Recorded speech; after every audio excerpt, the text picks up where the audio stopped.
Bonjour, bienvenue sur Honor TV. Je suis Isis Villomé, votre guide pour cette profonde plongée dans les mystères de l'être.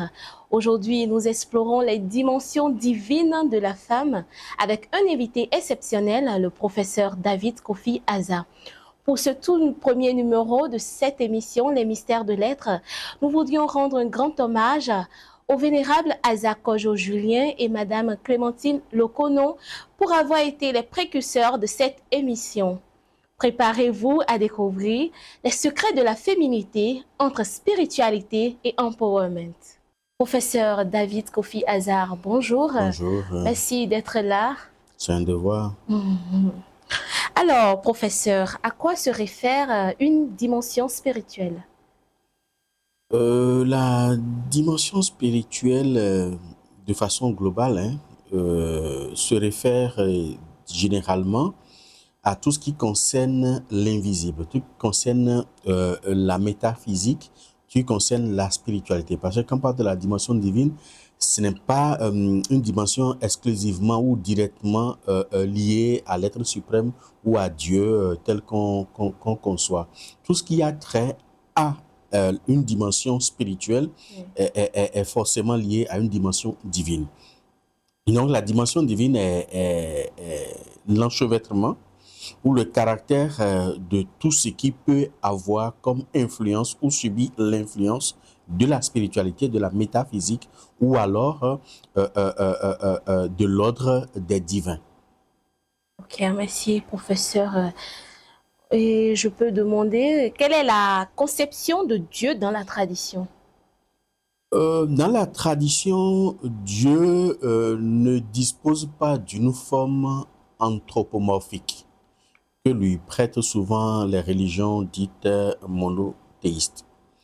Dans la tradition, Dieu est une intelligence suprême, est une source incréée, mais qui est à la base de toute la création manifestée et non manifestée. À partir de ce moment-là, la tradition conçoit que l'homme étant limité dans la chair, mais également limité dans ses potentialités, ne peut même pas concevoir, ne fût-ce que mentalement, ce Dieu. Donc, l'image que la tradition renvoie par rapport à Dieu, c'est de considérer qu'il y a forcément quelque chose dont rien ne surpasse, qui s'est fait chair et qu'on ne peut tuer. Et en dehors de ça, de s'accorder davantage à ces énergies mises à notre disposition par cette intelligence suprême pour conduire non seulement le macrocosme, mais également le microcosme. Donc, en un mot, la conception de Dieu dans la tradition n'est pas un être anthropomorphique, un vieux barbu assis sur un trône royal quelque part qui distribue les sentences et les récompenses compte tenu de son saut d'humeur. Non, la tradition ne perçoit pas ça comme ça. La tradition perçoit que c'est une intelligence qui est à la base de toute la création, manifestée, non manifestée, dont rien ne surpasse, qu'on ne peut tuer et qui s'est fait chair. Et par conséquent, on se forge des liens directs avec les éléments qu'il a utilisés pour créer le macrocosme et le microcosme. On se réfère directement à nos énergies terrestres. À partir de ce moment-là, la tradition a pris soin d'identifier une divinité qui est plus proche de cet être suprême. Donc, une divinité qui, en quelque sorte, est son représentant direct sur la terre, donc une divinité accréditée par l'être suprême lui-même, que nos aînés ont baptisé Lissa. C'est-à-dire, Lissa veut dire la sainteté, la pureté absolue. Donc, la divinité la plus pure, la plus sainte. Au niveau, donc les vaudous, ou le vaudou le plus saint au niveau des vaudous, est le vaudou Lissa. Telle est la conception de Dieu dans la tradition. Mais n'oublions pas que le vaudou Lissa est un nom générique qui symbolise plusieurs ramifications de Lissa, bien sûr. Donc, plusieurs ramifications de Dieu, si on peut le dire ainsi, ou plusieurs manifestations de Dieu à travers ce vaudou. Mais au sommet trône la femme, sous l'ordre des Minona, elle est appelée Areheno, mais sous l'ordre des divinités, elle est appelée Nanambluku, mais c'est la même divinité avec une double face compte tenu de l'endroit où elle se trouve. Et pour aller beaucoup plus précis, pour être beaucoup plus précis, cette divinité-là, dans l'ordre des Vodou, donc appelée Nanambluku, et dans l'ordre des grandes créatures divines, donc des Minona, est appelée Ariheno, dispose de Agbadjou, si on peut le dire ainsi, hein, Agbadjou Lissa, c'est-à-dire que le roi de la sainteté. Puis après, dispose de Monlou. Le nom même, c'est Omon Olu, c'est-à-dire le fils du roi. Parce que Omon en Yoruba, ça veut dire le fils. Et Olu, ça veut dire le roi. Donc, le fils du roi. Et après, nous avons, après Monlou, nous avons Wete. Wete qui veut dire tout blanc. Tout blanc.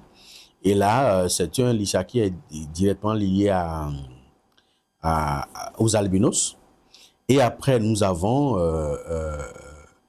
Aïzou, qui ressemble à la terre, c'est-à-dire que le Dieu, l'être suprême, le Saint qui ressemble à la terre. Nous avons Akanzou, le Dieu qui ressemble à l'obscurité, donc aux ténèbres. Puis après, nous avons Lumeji. Lumeji, c'est Olu Meji. Olu qui veut dire toujours roi. Meji qui veut dire deux, double en Yoruba. Donc, quand on dit Lumeji, c'est Olumeji. Le nom au complet, c'est Olumeji qui veut dire deux fois roi. Voilà à peu près ce que nous pouvons dire par rapport à la conception de Dieu dans la tradition, en fait. Oui. En parlant de Vodou, Dieu et les Vodou, y a-t-il une ramification entre les deux? Forcément. Oui. Parce que quand on parle de Dieu, et quand on parle du Vodou, le Dieu, ça dépend de là où on se place. C'est pour ça que nous essayons de nuancer. Quand on conçoit Dieu comme l'intelligence suprême, qui est la cause première de toutes choses manifestées et non manifestées sur la terre, il n'y a pas un lien direct avec les Vodou. Mais quand on descend au niveau de notre système solaire, et qu'on parle de Dieu en tant que créateur de notre système solaire, parce que je répète très bien, hein, le Dieu créateur de notre système solaire n'a rien à voir avec Dieu, l'être suprême, donc Dieu de l'univers. Et quand je parle de l'univers, je parle de la Voie lactée. Et le Dieu qui a conçu la Voie lactée n'a rien à voir avec Dieu, l'être suprême, c'est-à-dire l'intelligence suprême qui a conçu les multivers. Pas l'univers, mais les multivers. Donc, c'est une question d'hiérarchie, au fait. Maintenant, si on descend au niveau de notre système solaire, le Dieu de notre système solaire est à part, mais le Dieu de notre planète Terre est également à part. Il y a une différence entre ça. Et c'est ce Dieu-là qui a une ramification directe avec le Vodou. Puisque le Dieu de notre système solaire, comme étant manifesté à l'intérieur du Dieu de notre planète, dispose des éléments qui ont concouru à la création du macrocosme et du microcosme. Donc, et c'est à partir de ces ramifications-là qu'on peut dire qu'il y a un lien direct entre Dieu, mais au niveau de notre système solaire, et les Vodou, puisque le Vodou est la déification isolée ou combinée d'un élément ou de plusieurs éléments de la nature. Quand on dit la déification, c'est-à-dire que la sanctification d'un élément de la nature, je prends par exemple l'élément de terre, oui. Quand cet élément est sanctifié, il devient Dieu et porte un nom dans une tradition, peu importe la tradition, au niveau de notre planète Terre, peu importe. D'autres peuvent l'appeler l'énergie tellurique, nous on va l'appeler Sakwata par exemple. Donc quand on prend l'élément eau et qu'on sanctifie cet élément eau là et qu'on le déifie, il va prendre le nom de Tohosu, forcément. Chez les hindous par exemple on parle de Ganesha. Quand on prend l'élément feu et qu'on déifie et qu'on sanctifie, ça va forcément porter un nom de Vodou. Donc, chez nous, en l'occurrence, c'est Rebioso. Donc, c'est la même chose en matière de conception de sources énergétiques, c'est la même chose partout. Seulement que les éléments qui sont utilisés pour la sanctification et la déification de ces éléments-là ne sont pas les mêmes au sein de toutes les peuplades. C'est-à-dire que quand je prends le Nago va utiliser des éléments. Si le Nago veut sanctifier et déifier l'élément terre, par exemple, donc Sapata, eux, ils appellent ça Champana. Il va utiliser des éléments du règne minéral, végétal et animal qui peuvent ne pas être la même chose que ce que le mari va utiliser pour sanctifier et déifier Sapata. Ça peut ne pas être la même chose au niveau des fonds, par exemple. C'est pour ça que, généralement, je demande à mes compères d'être un peu tolérants vis-à-vis de certaines choses parce que la manière dont le système fond sanctifie et déifie le Sapata peut ne pas être la même manière chez le Mina. Ça peut ne pas être la même manière chez le Gain ou le Ashanti. Ça peut ne pas être la même manière chez le Haïzo. Ça peut ne pas être la même manière chez, par exemple, le Torfin ou le Tori ou encore les Ken. Donc, ne dites plus, si ce n'est pas comme ça, on a fait ce vaudou-là, ça veut dire que ce n'est pas ça. Non, ce n'est pas vrai. Parce que la conception, c'est-à-dire que la sanctification et la déification d'une divinité est semblable à une sauce que la femme prépare. Oui. La sauce de légumes, on peut pas dire que, une femme ne peut pas dire que si elle ne fait pas ça comme ça, c'est pas une sauce de légumes, non. Non. La manière dont elle fait, une autre femme va faire d'une autre manière, ça va être encore mieux. Une autre femme va faire d'une autre manière, ça va être encore mieux. Ils peuvent utiliser les mêmes éléments, comme ils peuvent utiliser des éléments différents pour faire la même sauce et ça va être délicieux. Donc, c'est la même chose en matière de sanctification et de déification des divinités. D'autres peuvent utiliser d'autres éléments qui n'ont rien à voir avec l'élément que moi, par exemple, j'utilise. Mais je ne veux pas dire que ce que lui a fait n'est pas Sapata, ça va répondre. C'est comme, puisque les divinités, il ne faut pas oublier, hein, ce sont des énergies estriquées, c'est-à-dire quand je dis estriquées ou intriquées, c'est-à-dire qu'on parle d'extrication en matière de conception, ou on parle d'intrication, c'est-à-dire que c'est comme des postes de récepteurs que l'on met en mouvement pour capter des énergies données. Donc, l'énergie liée à ce poste-là, exactement. Donc, si quelqu'un utilise une autre manière, c'est comme par exemple, on veut faire par exemple la sanctification des jumeaux, des statues des jumeaux, le Yoruba va utiliser une autre manière, le Fon va utiliser une autre manière, le Gain va utiliser une autre manière. Mais le Yoruba va dire que la manière dont le Gain utilise, c'est faux, ce n'est pas la meilleure manière. Non, il faut savoir raison garder parce que c'est comme une sauce. Chacun a sa manière de préparer la sauce. Il y a des femmes, par exemple, qui vont mettre la tomate au feu premièrement, chauffer la tomate d'abord, mettre peut-être de bicarbonate avant de mettre de l'huile. Il y a d'autres qui vont mettre d'abord l'huile au feu, chauffer l'huile avant de mettre la tomate dedans. Mais de toutes les façons, au bout du rouleau, ce serait toujours la même sauce. Donc, quoi qu'en soit la manière dont quelqu'un procède pour ériger une divinité, c'est la fin qui compte. Ce n'est pas le voyage, mais c'est la destination qui compte. Est-ce que la destination répond au principe de l'égrégore pour que cela se manifeste? Donc, c'est pour ça que je dis, en matière de vaudou et de Dieu, c'est-à-dire que les vaudous sont souchés.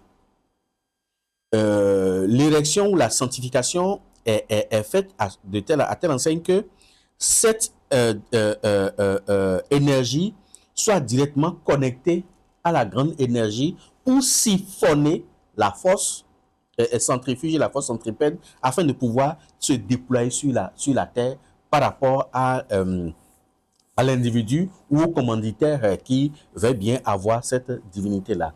Donc, le vaudou, oui, est étroitement lié à Dieu par rapport aux énergies parce qu'à l'intérieur de Dieu, il y a plusieurs formes de ramifications et ces ramifications-là, chacune de ces ramifications peut recevoir des branchements pour déverser sa source, mais pas tout à la fois.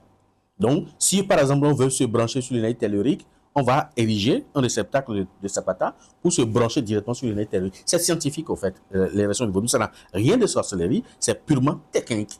Ce n'est pas de la mystification, c'est purement technique. Donc, il y a une grande source où à l'intérieur tout est confondu.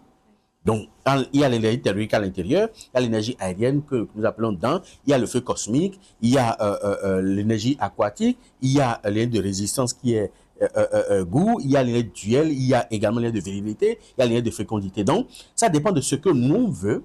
Et en fonction de ça, on conçoit le réceptacle et on branche le réceptacle directement sur cette source-là, qui est une source intemporelle et inaltérable.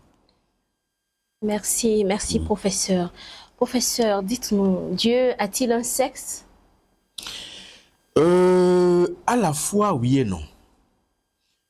Non, parce que l'intelligence suprême ne peut être assimilée à la forme physique de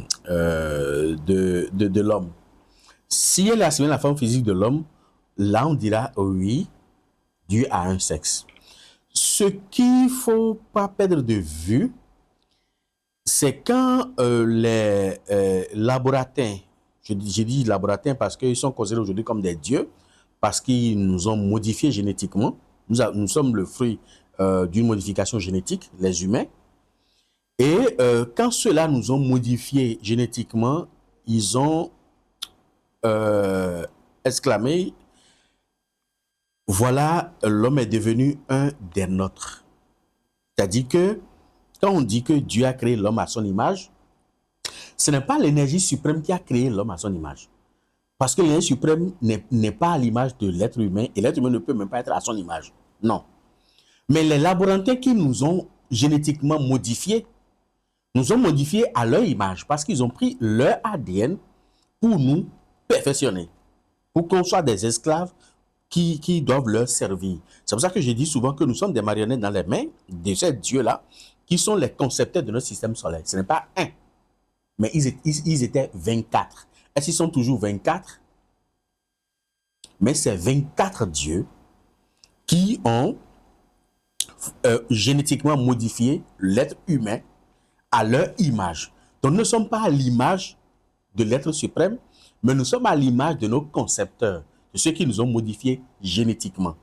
Ça, oui, on peut dire que l'homme est à l'image de ce Dieu-là, qui est un Dieu de notre système solaire, oui. Mais est-ce que Dieu a un sexe? On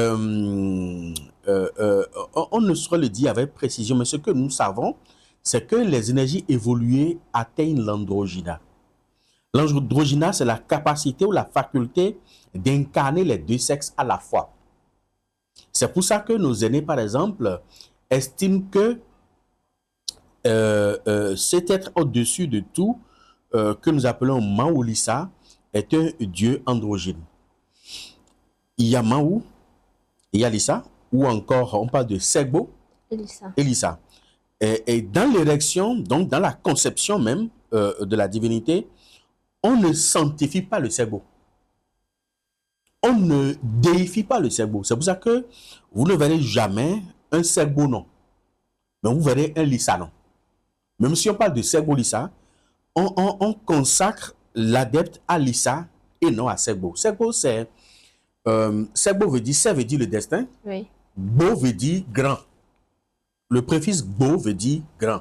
Quand on dit par exemple Hogbon, ça veut dire que c'est la grande maison. Oui. Quand on dit Nangbo, il faut être d'abord Na, puis après devenir grand Na, qui est Nangbo. Donc quand on dit par exemple Segbo, c'est qu'il y a le Seg, et il y a le Segbo, c'est-à-dire le grand Seg, c'est qui veut dire destin. Donc c'est le grand destin.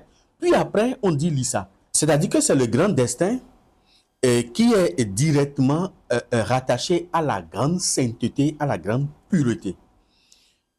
Mais là, à ce niveau, on parle de hommes et de femmes quand on ramène ça au niveau de la conception de l'humain. C'est-à-dire que pour façonner l'image de l'humain, on parle de Segbolissa, on parle de l'homme et de la femme ensemble, ou Maoulissa ensemble. Mais dans la réalité, l'être qui est la source de toutes les sources manifestées et non manifestées n'a pas de sexe. Dieu n'a pas de sexe. Mais quand on descend au niveau des laborantins qui nous ont génétiquement modifiés, oui, parce que ceux-là qui nous ont modifiés, ils nous ont modifiés pour porter en même temps le sexe féminin et le sexe masculin. Ça veut dire que parmi eux, il y a forcément des femmes, puisqu'il faut forcément l'ADN de la femme pour modifier génétiquement une femme. Il faut forcément l'ADN de l'homme pour modifier génétiquement l'homme. Donc, parmi les 24 qui gouvernent le système planétaire, il y a forcément des hommes, il y a forcément des femmes. Combien d'hommes il y a, combien de femmes il y a, c'est toujours des questionnements au niveau de la métaphysique et de la spiritualité pour ceux qui explorent la bibliothèque akashique. Merci, professeur. Peut-on tenter d'établir une hiérarchie entre les créatures de Dieu? Oui, on peut établir une hiérarchie. D'abord, il faut comprendre que les créatures, chacune d'elles a été utilisée pour sublimer et procéder à la création d'une autre. C'est-à-dire que quand on prend les 4 éléments seulement, on peut aller au-delà, hein, Oui. pour établir une hiérarchie. Et c'est dans cette hiérarchie-là que beaucoup ne comprennent pas, même au niveau du vaudou, il y a une hiérarchie au niveau du vaudou. C'est pour ça que dans les invocations, on entend même de très hauts dignitaires, hein, dans les invocations, invoquer pêle-mêle, on peut invoquer Gou, après on invoque Roho, après on invoque Dan, après on invoque Toroso, après on invoque Sakwata, après on invoque Lisa. Il y a une hiérarchie au niveau de ces créatures-là. Quand on prend rien que les 4 éléments, vous allez voir que c'est la sublimation de la terre qui a donné l'eau. Eh bien, la sublimation de la terre. Quand on parle de la sublimation, soit on sublime par épuration, par évaporation ou par compression. Donc, quand on a compressé la terre, donc quand on a sublimé la terre, on a obtenu de l'eau. Et quand on a sublimé l'eau, on a obtenu l'air. C'est pour ça que quand l'eau est sublimée, soit par évaporation, on obtient de l'air,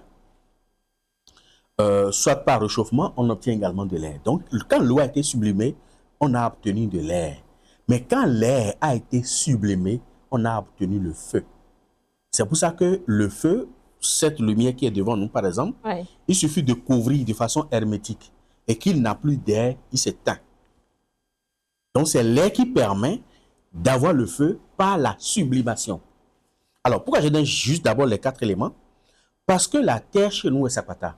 Donc, c'est Sakwata qui a été sublimé pour obtenir l'eau. Ça veut dire que Sakwata était là avant que l'eau n'arrive. C'est l'eau qui a été sublimée pour obtenir de l'air. Cela veut dire simplement que l'eau était là avant que l'air n'arrive. Et c'est l'air qui a été sublimé pour obtenir le feu. Cela veut dire que sans l'air, le feu n'existera point.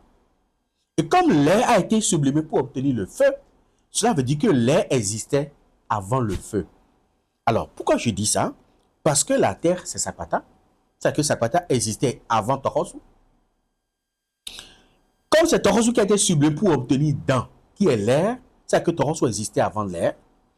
Et comme c'est l'air Dan qui a été sublimé pour obtenir le feu, ça veut dire que Dan existait avant Hebioso, qui est le feu. Donc c'est ça la hiérarchie. Ça c'est juste les 4 éléments. Alors, avant les 4 éléments, nous avons la triade supérieure. Oui. C'est-à-dire que le père qui est Elissa, Segbolissa, la mère qui est Minona, et la lumière vie qui est Bokoleba, qui ont précédé les autres créations. Alors, le Segbolissa qui est le vaudou le plus élevé avant l'être suprême qu'on ne saurait caricaturer. Et juste après, nous avons Minona, qui est l'énergie de fécondité. Et après, nous avons la lumière vie, qui est le fils aîné, qui en quelque sorte est la lumière de toutes les divinités, y compris de son père et de sa mère. Et après, nous avons les 4 éléments, donc la terre, l'eau, l'air et le feu. Et après, quand on descend, en sublimant davantage avec le concours de la terre et du feu, on a obtenu un goût. C'est-à-dire qu'on a procédé à l'extraction d'une partie des potentialités de la terre par le feu pour obtenir goût. Et après ça, maintenant, l'homme a commencé par développer l'intelligence. C'est après tout ça que l'intelligence est venue à l'homme. Or, l'intelligence est gouvernée par les jumeaux, les rohos. Et à la fin, autant que nous sommes, nous avons été le fruit d'un défunt. Eh bien, autant que nous sommes sur la planète, nous avons tous été le fruit d'un défunt. Et nous finirons également par être un défunt. Donc, le refuge ultime pour l'homme, c'est de devenir un défunt. Et ce défunt-là, c'est ça qui est complètement à la fin, c'est ça que nous appelons Kulito, ou encore Torio, parce que le Torio, c'est l'ancêtre éponyme, le défunt le plus élevé qu'on ne connaît point. C'est ça qui est le Torio. Donc, c'est ça qui vient à la fin pour fermer la décade divine. Et c'est ça, on parle, c'est à ce niveau-là qu'on parle de la décade divine, la triade supérieure, les 4 éléments et la triade inférieure. La triade supérieure qui est composée de Segbolsa, de Millionnaire, de Bokoleba, les 4 éléments, Sakpata, Torosu, Dan et Rebioso, et maintenant la triade inférieure qui est Gu, Roho et Kulito. C'est ça la décade divine. Donc, si Dieu existe, il est compressé entre ces 10 ramifications-là pour pouvoir exister véritablement à travers ce que nous pouvons constater comme vaudou. Merci, merci professeur. La femme constitue-t-elle une sublimation de la création? Oui, en ce sens que si on part, par exemple, de la conception, hein, même si elle est quelque peu plus ou moins erronée en matière de la création, puisque quand Dieu a créé la femme selon Samedi, il n'a plus rien créé. Puisque toute créature est la sublimation d'une créature supérieure.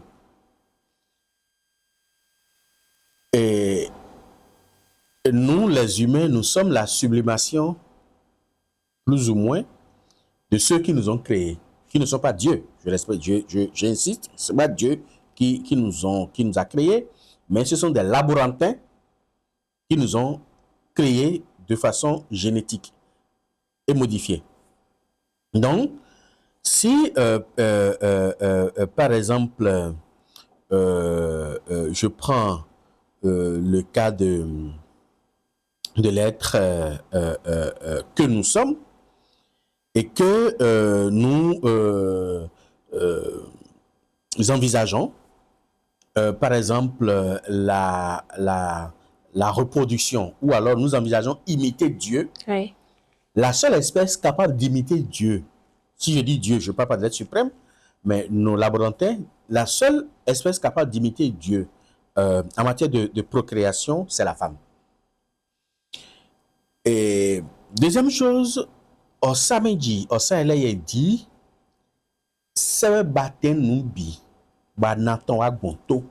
c'est-à-dire que Dieu a créé chaque chose et les a installées, mais a créé la femme en dernière position. Ça veut dire que la femme est la sublimation de la création. C'est-à-dire qu'après elle, plus rien n'a été créé. Alors, il ne faudrait pas perdre de vue que l'un des 3 attributs de Dieu, à travers l'être qu'on ne peut tuer, l'être dont rien ne surpasse, et l'être qui s'est fait chair, la femme fait un dedans. Cette femme-là qui incarne le tiers de ce qu'incarne Dieu est forcément au-dessus et au-delà de l'homme en matière de sublimation parce que l'homme est incapable de faire un seul parmi les 3. Mais contribue et permet à la femme de faire, de réaliser cet attribut-là de l'être suprême. À partir de ce moment-là, on peut dire également que la femme est la sublimation de la création. Mais quand on y voit de plus près, quand on prend par exemple le Fa, qui est la source de référence de l'être suprême, et là vous permettez une petite digression avant de revenir. Oui. Les 3 noms par lesquels on désigne le Fa, si on reste fondé sur ces 3 noms, on va forcément dire que le Fa est une émanation de Dieu, pour ne pas dire que le Fa est l'expression idiomatique de Dieu. Le premier nom, c'est Bolou. Le second, c'est Boye. Et le troisième, c'est Boche. Mais Bolou veut dire Obaolu. Boye veut dire Oba Aye. Boche veut dire Oba Hache. C'est-à-dire que Obaolu, c'est-à-dire le roi des rois. Oba Aye, le roi de la vie. Oba Hache, le roi du pouvoir. Qui peut incarner ces trois attributs-là sur cette terre si ce n'est pas Dieu? Et si le Fa l'incarne, ça veut dire que le Fa est directement une émanation de Dieu. C'est une petite digression pour dire que le Fa lui-même a été engendré par Fumeji. Eh bien, le Fa a été engendré par Fumeji. C'est Fumeji qui est la mère de tous les signes du Fa. Des 256 signes du Fa, y compris Jobé. Cela veut dire qu'en matière de création ou en matière d'expression divine, c'est une femme qui a la base. C'est une femme qui exprime la volonté de Dieu. Si on part rien qu'à partir du Fa, c'est une femme qui exprime la création de Dieu. Si on vient au niveau des divinités, quand vous prenez, tout à l'heure, comme je l'ai dit, la divinité qui est la plus proche de Dieu, qu'on appelle Segbolissa, tous les Lissa ont été engendrés par une femme. Dont on a parlé tout à l'heure, qui est Nana Bloukou. Oui. Et quand elle rentre dans l'ordre des Minona, elle prend le nom de Ahéhénon, la reine du jour. Quand on descend par exemple au niveau, les Minona, on sait déjà qu'elles sont déjà au-dessus, au-delà de tout. Quand on descend au niveau de la terre, par exemple, au niveau de Sakwata, tous les Sakwata, que ce soit à Koukhos ou à Glossouento, Dazoudi, Bosouzouan, Peseyotanu, à Vimandje, Gamandje, Mandja, à Doran, tout ça là, tous les Sakwata ont été engendrés par une femme, qu'on appelle Nyonkananu. Ça veut dire que la femme est au-dessus, au-delà de toutes les créatures manifestées, non manifestées de Sakwata. Quand on prend par exemple le dent, c'est Haïti Wado, qui n'est pas Haïti Wado, bien sûr, c'est Haïti Wado, qui est la mère de tous les dents, donc qui est la source principale de tous les dents manifestés et non manifestés. Quand on prend par exemple Rebioso, c'est Naete, qui est la mère de tous les Rebioso, donc la source principale de la manifestation et non manifestation de Rebioso. Jusqu'à quelques exemples pour dire que la femme est au-dessus et au-delà de toute la création parce qu'elle incarne en elle toutes les potentialités de toutes les créatures manifestées et non manifestées en son sein. C'est-à-dire qu'à l'intérieur de la femme, il y a l'homme et il y a la femme. Quand on prend la dimension divine, à l'intérieur de la femme, il y a toutes les potentialités divines de Dieu et toutes les potentialités divines de sa Shakti, c'est-à-dire de l'autre face. Oui. Diable, que les gens disent, ça n'a rien à voir. Mais l'ombre est aussi nécessaire que la lumière. Donc, à l'intérieur de la femme, il y a la lumière et il y a l'ombre de Dieu.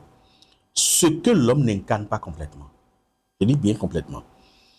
Et en dehors de ça, quand on descend au niveau même de nos égrégores, au niveau familial, Oui. vous allez constater que malgré la suprématie apparente des hommes, à savoir le Da ou le Dada ou le Bal et tout ce qu'on veut là, la puissance, le Haché, même là, la puissance même réside dans les mains de la femme. Donc, soit c'est Tainon, soit c'est Yagan qui est en contact avec les ancêtres et tout ça. Donc, c'est juste une manière de dire que la femme trône, règne au-dessus et au-delà. Mais quand on prend la connaissance suprême que tout le monde craint aujourd'hui, qui est vulgairement appelée sorcellerie ou azé, au sommet trône forcément la femme. Ce qui fait que la femme draine une énergie dont la potentialité échappe même non seulement à l'entendement humain, mais également échappe même aux hommes les plus avertis. Il ne faudrait pas oublier que Ève n'est pas la première femme d'Adam. Ève n'a jamais été la première femme d'Adam parce qu'Adam a été polygame. A été polygame en ce sens que sa première femme, c'était Lilith. Et Lilith qui est partie parce que elle incarne l'autorité féminine qui refuse de se soumettre aux injonctions d'un être qui lui est inférieur. Adam lui est très inférieur. Très inférieur. Donc, Lilith refuse de subir le dictat ou refuse de s'inféoder à un être qui lui est spirituellement et physiquement inférieur. Ce qui fait que on a dû mettre en place une créature qui est inférieure à Adam pour ne pas revivre les mêmes, je dirais, insubordinations en matière de supériorité par rapport à Ève. Mais toi, ce sont que des allégories. Adam et Ève n'ont jamais existé. Ça n'a jamais existé. Ce sont que des allégories, bien sûr, mais ces allégories reflètent une réalité. Et cette réalité est que la puissance féminine, de façon brute, est au-dessus et au-delà de la puissance masculine. De sorte que la puissance féminine qui est descendue, qu'on a utilisée pour créer la puissance masculine, a été également sublimée une deuxième fois pour créer la femme contemporaine que nous voyons aujourd'hui. Ok, mais et professeur, quelle différence spirituelle peut-on établir entre l'homme et la femme? La différence spirituelle qu'on peut établir entre l'homme et la femme est très vaste, mais nous allons énumérer quelques-unes.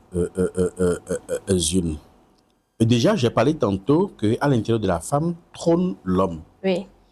C'est-à-dire qu'à l'intérieur de Minona trône en bonne position et en première position Bokoleba. Et quand je dis ça, les initiés ou les hommes avertis savent de quoi je parle. C'est-à-dire que quand on prend Minona de façon brute, donc de façon grossière, trône à la tête de Minona de façon grossière le phallus en érection, donc l'homme, donc Bokoleba. Mais en dehors de ça, quand on rentre dans la hiérarchie divine et dans les considérations métaphysiques, on dit dans la tradition, et donc quand nous menons bonongan, c'est-à-dire que quand un enfant est spirituellement embêté, pour une raison ou une autre, par l'énergie de sa mère, et que l'invisible le révèle ainsi, cet enfant ne peut survivre.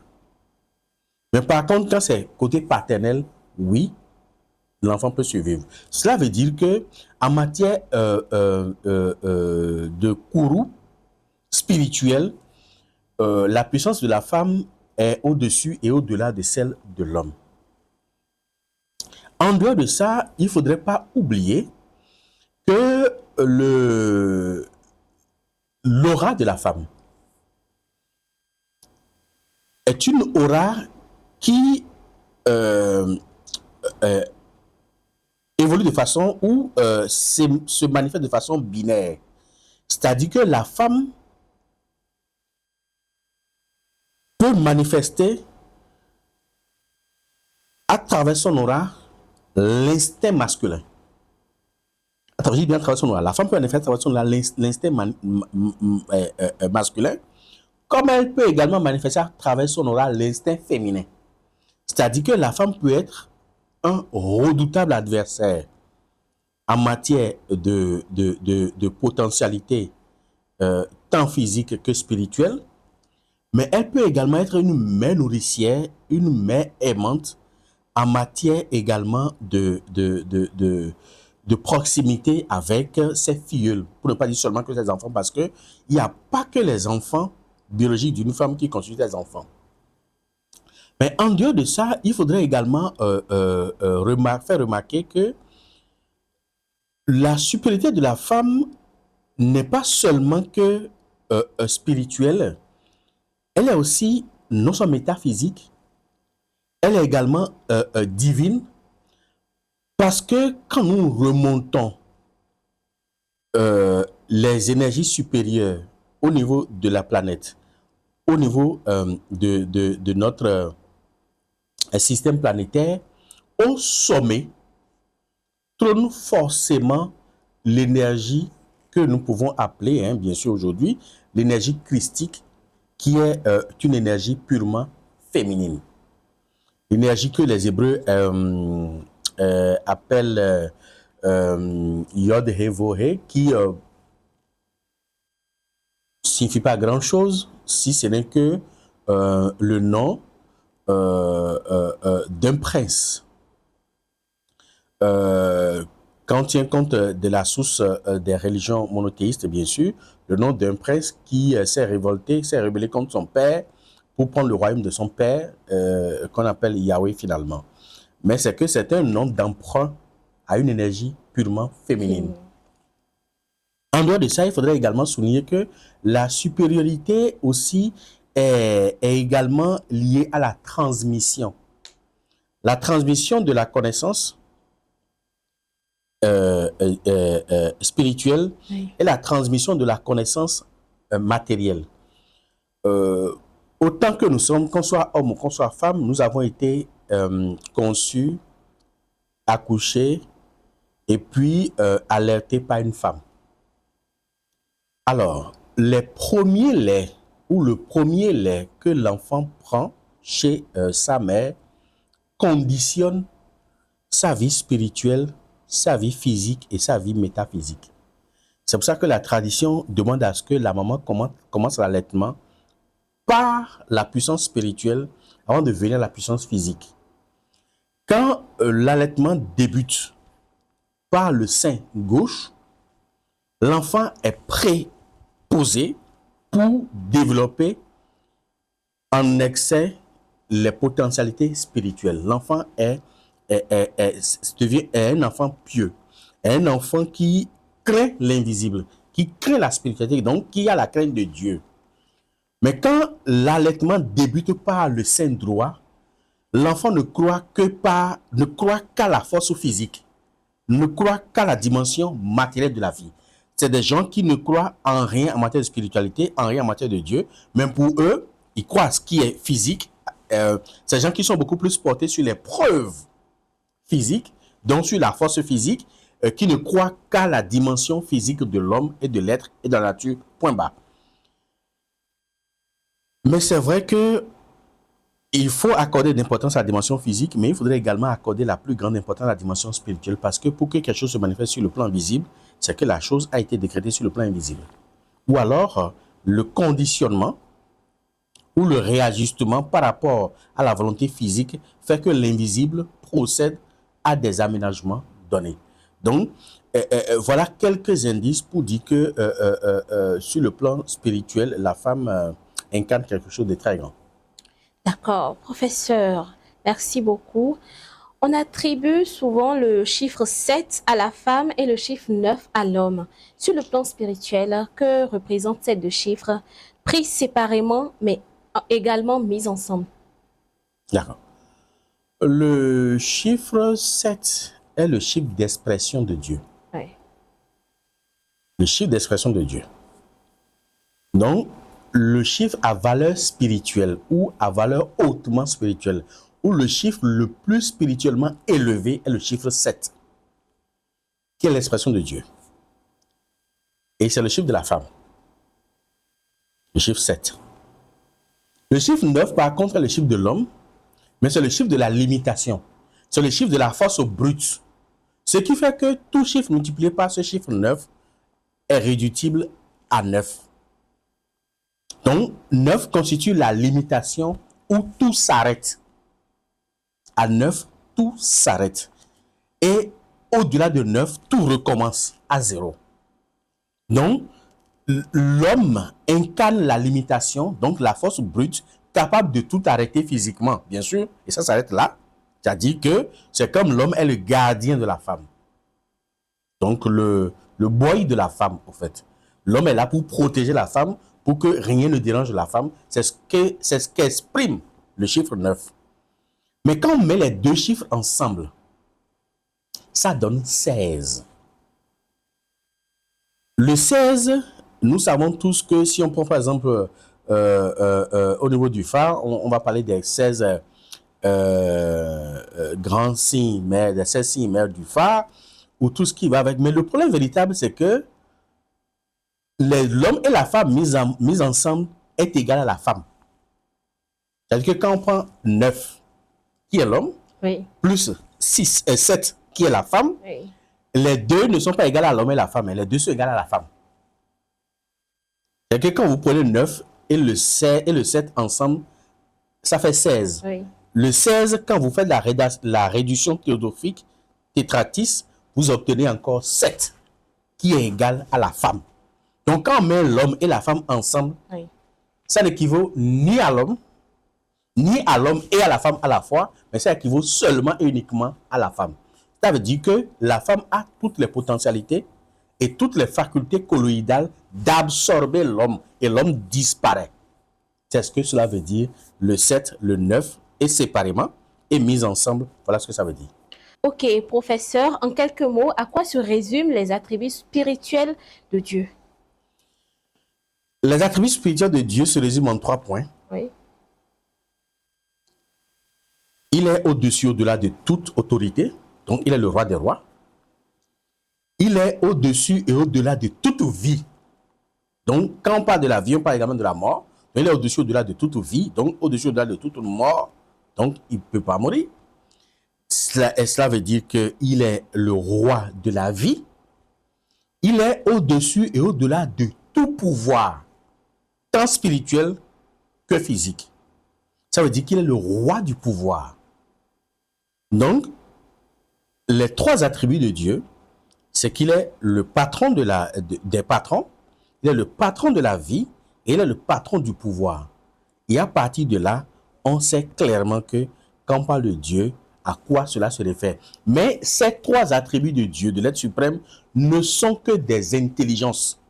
Ce ne sont pas des êtres, des attributs physiques, ce ne sont que des intelligences au niveau des multivers. Pas au niveau de l'univers, mais au niveau des multivers. Ok. La femme qui est en chair, en quoi consistent ses attributs charnels et spirituels? La femme en chair, déjà, ses attributs charnels, c'est la reproduction humaine. Oui. Donc,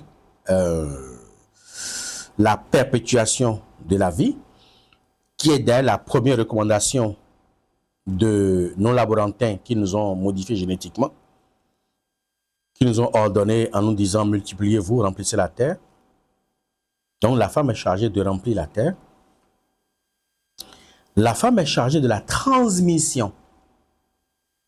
Et comment de la transmission? De la transmission spirituelle et de la transmission physique. Mais également, la femme est chargée ou constitue le support ou la lumière de l'homme. C'est-à-dire que c'est elle qui constitue le support et la lumière de l'homme, en ce sens que quand vous prenez un homme de façon isolée, il y aura forcément quelque chose qui va lui manquer s'il ne vit que dans l'autarcie sans aucune femme. Pas seulement pour le besoin charnel, non. Mais c'est vrai que ces dernières années, la femme a commencé par perdre complètement de ces potentialités-là qui constituent en quelque sorte l'appui de l'homme, parce que l'homme a la force brute, a la réflexion brute, mais la femme a la réflexion sublimée. Mais depuis un moment, l'éducation de la femme ou les femmes que nous avons aujourd'hui sont tellement, excusez la grossièreté, hein, elles sont tellement mal éduquées qu'elles ne se rendent pas compte de leur propre potentialité ou de leurs attributs aux côtés d'un homme. La femme doit épauler l'homme, mais ne doit pas concurrencer l'homme. Seulement que les adeptes de Lilith actuellement ont dévié complètement le combat de leur idole, qui est Lilith, qu'elles pensent qu'il faut rivaliser avec l'homme et être égal. La femme ne pourra jamais être l'égale de l'homme, parce qu'elle est déjà au-dessus de l'homme. Elle ne peut pas descendre pour être son égal. La femme est au-dessus de l'homme. Mais aujourd'hui, les femmes pensent qu'elles sont inférieures à l'homme et elles font le combat d'être maintenant égales à l'homme. C'est un faux combat qui n'aboutira jamais, parce que les réalités spirituelles de la femme ne sont pas les mêmes comme l'homme, et les réalités physiques de la femme ne sont pas les mêmes comme l'homme. L'homme a la force physique brute, mais la femme a la sublimation de l'intelligence. Quoi qu'en soit l'intelligence d'une femme, elle va toujours être le support d'un homme. Et quoi qu'en soit l'intelligence d'un homme, il aura toujours besoin du support de la femme. l'homme le plus intelligent a été forcément inspiré par la femme, ou alors son intelligence a été bercée par les seins par la femme. Donc l'homme tire son intelligence de la femme, mais la femme pense qu'elle lui est inférieure. Aucune femme n'est inférieure à un homme. Toutes les femmes sont supérieures à tout homme. Voilà ce que je pourrais dire. Merci. Merci, professeur. Par cette puissance de la création, peut-on dire que la femme est subtile d'influencer le destin de son enfant? La femme est susceptible d'influencer le destin de son enfant depuis même la naissance. Même dans la vie courante, quand une femme dit que cet enfant-là sera impoli, l'enfant sera impoli. Parce qu'elle a toutes les manières de rendre impoli un enfant. Mais quand la femme décide que cet enfant sera poli, elle a toutes les manières de rendre poli un enfant. Ça veut dire que la femme a une emprise sur son enfant. Une emprise que l'homme n'a pas. C'est-à-dire que toutes les mères ont une emprise sur leur enfant que le papa n'a pas. Parce que d'abord, l'enfant est issu de son sang et l'enfant a baigné dans son plasma, qui est également une partie de son sang. L'enfant a été connecté à elle pendant 9 mois de façon exclusive, mais à personne d'autre. Et dès qu'elle sort, cette connexion-là, physique, demeure sur le plan invisible jusqu'à la mort de la maman et 16 ans après la mort de la maman. C'est-à-dire qu'une femme peut influencer son enfant jusqu'à sa mort et 16 ans après sa mort, elle peut continuer par influencer cet enfant à moins que des rituels conséquents liés à l'ordre des 1000 ans aient été réalisés pour couper le pont physique et spirituel qui lie l'enfant à sa mère. Donc, tous les enfants sont liés à leur maman, ce qui fait que la maman peut avoir d'emprise sur l'enfant. Mais en dehors de ça, la bénédiction de la maman a plus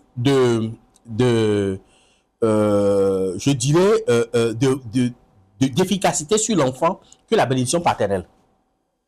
Je dis que la bénédiction paternelle est nulle, non. Mais la bénédiction maternelle a plus d'efficacité sur un enfant que la bénédiction paternelle. Et en dehors de ça, il faut également reconnaître que les premiers contacts que l'enfant voit, nous demandons à moi, c'est-à-dire que si la nature ne s'enivre pas de l'alcool, les premières images que l'enfant voit, c'est le visage de sa mère. C'est le reflet de sa mère, c'est l'action de sa mère, c'est la parole de sa mère, c'est la voix de sa mère, c'est l'aura de sa mère. Ce sont ces premiers outils qui influencent d'abord l'enfant. Et cette influence-là reste parce que l'enfant capte et ça reste en son sein et ça va durer toute sa vie au fait. Ce qui fait que la maman, tant physiquement que spirituellement, a plus d'emprise sur son enfant que le papa. D'accord. Ok, professeur, quel rôle peuvent encore jouer la femme dans la spiritualité de nos jours? De nos jours, il ne faut pas oublier que la femme peut et doit continuer par jouer un rôle spirituel très important, déjà à partir de son foyer. Parce que les femmes doivent comprendre qu'à l'intérieur d'un foyer, elles ne sont pas, au fait, des rivales de leur mari. Parce qu'il y a des femmes qui se dressent en rivales de l'homme. La femme doit être déjà au sein de son foyer, l'oreiller qui doit recevoir la paix et transmettre la paix à l'homme. Quoi qu'en soit la situation, je sais que c'est difficile parce qu'il y a des hommes qui sont difficiles à vivre, je ne parle pas de ça, mais la femme doit être, comme le dit, quand on dit la nuit porte conseil, la nuit qui porte conseil, ce n'est pas l'oreiller, hein, mais c'est la femme qui est à côté de l'oreiller qui est à côté. La femme qui est à côté de l'oreiller qui est à côté là, c'est elle qui est la nuit qui porte conseil. Ça, c'est à l'intérieur. Mais au niveau familial, chaque femme a forcément un rôle spirituel à jouer dans sa famille. C'est vrai qu'aujourd'hui, on a peur de la sorcellerie, on a peur de la méchanceté des humains, on a peur des gris-gris, on a peur de l'incitation négative des vaudous, on a peur de l'incitation négative des culteurs et ainsi de suite. De sorte que chacun se met en retrait. Mais chaque femme a forcément un rôle spirituel à jouer dans sa propre famille. dans l'égrégore familial, elle a forcément un grand rôle à jouer. Et ce rôle qu'elle va jouer dignement, honnêtement et sincèrement, fera que la famille, à partir de là, peut commencer un épanouissement certain ou se garantir un épanouissement à long terme. Mais en dehors de ça, au niveau macro, il faudrait que les femmes comprennent qu'elles ont la faculté de canaliser l'influx divin et de les éradier dans leur environnement immédiat. C'est-à-dire que la femme a plus de capacité, de faculté à capter l'énergie de Dieu que l'homme. Et cette prédisposition, si la femme l'exploite, elle peut, même si c'est 10 minutes tous les jours, même si c'est 5 minutes tous les jours, même si c'est 2 minutes tous les jours, et qu'elle se connecte au macrocosme, peut-être à travers le soleil, pour éradier de la lumière, ou à travers la lune, pour assurer la protection, la femme peut capter, a la facilité de capter l'influx divin pour les faire rejaillir sur son environnement immédiat, donc sur sa petite famille, donc son mari et ses enfants, ou alors son papa, sa maman, sur l'environnement immédiat. Elle peut capter ça et irradier. Quand elle capte l'énergie solaire, c'est pour mettre de la lumière dans la vie de ses enfants, pour que les enfants évoluent matériellement, financièrement, socialement. Si elle capte l'énergie lunaire, c'est pour assurer la protection autour de ses enfants, de son mari, pour que la persécution, les envoûtements, les malédictions ou les imprécations, les miasmes, les scories n'atteignent cet homme-là ou n'atteignent ses enfants. Donc, on prendra le temps de revenir parce que c'est des rituels un peu trucs là. Mais en 2-3 minutes, on peut expliquer ça, peut-être dans une autre expédition d'émission sur la mystère de l'être, oui, pour que les femmes comprennent qu'elles n'ont pas besoin forcément d'être hautement spirituelles avant de capter, de drainer l'influx divin et de les radier dans leur environnement immédiat. C'est pour ça que dans certains milieux initiatiques, quand on reçoit l'initié, on lui dit, on lui transmet cette formule sacrée-là, c'est-à-dire qui constitue à décréter sur cet individu, et tu es lumière et par toi, ton environnement sera illuminé. Donc, ça dit que les femmes constituent des lumières et elles sont capables de capter la lumière, mais également l'ombre pour la prospérité en matière de lumière, mais également pour la protection en matière de l'ombre. Professeur, la femme moderne peut-elle avoir d'impact positif sur l'éducation des enfants? Oui, en principe, aujourd'hui, la femme moderne, la femme contemporaine, bien sûr, doit pouvoir exercer un impact positif sur ses enfants parce que, au fait, l'éducation d'une femme revient aux enfants. Oui. C'est pour ça que dans l'ancien temps, les hommes n'éduquaient pas. Les hommes enseignaient, mais les femmes éduquaient. Il y a une différence entre les deux. L'éducation, c'est autre chose. L'enseignement, c'est autre chose. Malheureusement, je fais partie de ceux qui ont crié, continuent toujours de crier, je vais toujours continuer à crier pour dire qu'il faut qu'on revienne au ministère de l'Éducation nationale. Parce qu'il faudrait qu'on éduque les enfants et il faudrait qu'on les enseigne. La femme éduque à la maison, la femme éduque à la vertu morale, la femme éduque dans les relations sociales, la femme éduque dans les relations affectives avec les hommes et avec les femmes, parce que je dis bien, un homme qui bat une femme a été éduqué par une femme pour battre une femme. Donc, il ne sert à rien de condamner un homme qui exerce une violence physique sur une femme. Parce que cet homme qui a exercé une violence physique sur une femme a été forcément éduqué par une femme. Donc, la femme a un grand rôle à jouer, par exemple, dans la violence faite aux femmes. La violence faite aux femmes est occasionnée par une femme qui a mal éduqué un garçon. Donc, il faudrait que la femme contemporaine comprenne qu'elle a le rôle d'éducation, mais l'école aujourd'hui et les hommes ont le rôle de l'enseignement. Parce que hier, qu'est-ce qui se passait? C'est-à-dire que les femmes s'occupaient de l'éducation des enfants, mais les hommes s'occupaient de leur enseignement dans la vie active. C'est-à-dire que leur enseigner un métier, leur enseigner un art, leur enseigner la littérature, leur enseigner la culture, leur enseigner ici pour le besoin professionnel et économique. Mais la femme, c'est elle qui éduque. Donc la femme contemporaine doit comprendre qu'elle doit pouvoir incarner la vertu morale face à ses enfants, pouvoir leur transmettre ces vertus-là, parce que l'éducation véritable revient à la femme. D'accord, merci professeur. Si tant est que la femme incarne les facultés colloïdales de Dieu, en quoi pourrait-elle contribuer à l'amélioration éducative de l'homme et de la société? C'est-à-dire qu'il faudrait mettre la femme en avant. Et quand je parle de la femme en avant, c'est qu'il faut mettre la femme vertueuse, bien sûr, en avant. Et il faudrait également que les femmes s'impliquent davantage dans les religions et soient mises en avant des religions, dans les ordres initiatiques, dans les cercles initiatiques également, dans les cercles, je dirais, de vaudou. Il faudrait que les femmes s'impliquent davantage pour transmettre ces valeurs-là, pour transmettre leur savoir-faire, leur savoir-être et leur savoir-faire faire à la génération montante. Et là, une bonne partie de l'enseignement spirituel peut être transmis par ce biais-là. Mais également, il faudrait également que dans les grandes instances de décision, que la femme ait un mot à dire. Même si elle n'est pas présente, qu'elle soit consultée, qu'elle ait un mot à dire. C'est-à-dire qu'il faut responsabiliser davantage sur le plan politique, sur le plan économique, sur le plan même militaire. Comme le TOFA de Cédar l'a demandé, de responsabiliser davantage les femmes au plan militaire. Et cela fera que les données vont commencer par changer. Peu à peu, c'est vrai, il ne faut pas se voir la face, ça va pas du jour au lendemain, parce que le machisme des hommes est tellement ancré que la femme mettra du temps pour se faire une place dans les grandes instances de décision, tant politiques, économiques, sociales, culturelles et même culturelles. Merci, merci professeur. Chers internautes, nous sommes à la fin de notre émission Les Mystères de l'être. Merci professeur Kofi Aza pour ce partage inspirant sur les dimensions divines de la femme. Merci à vous d'avoir suivi Les Mystères de l'être sur Honor TV. À la prochaine pour de nouvelles émissions.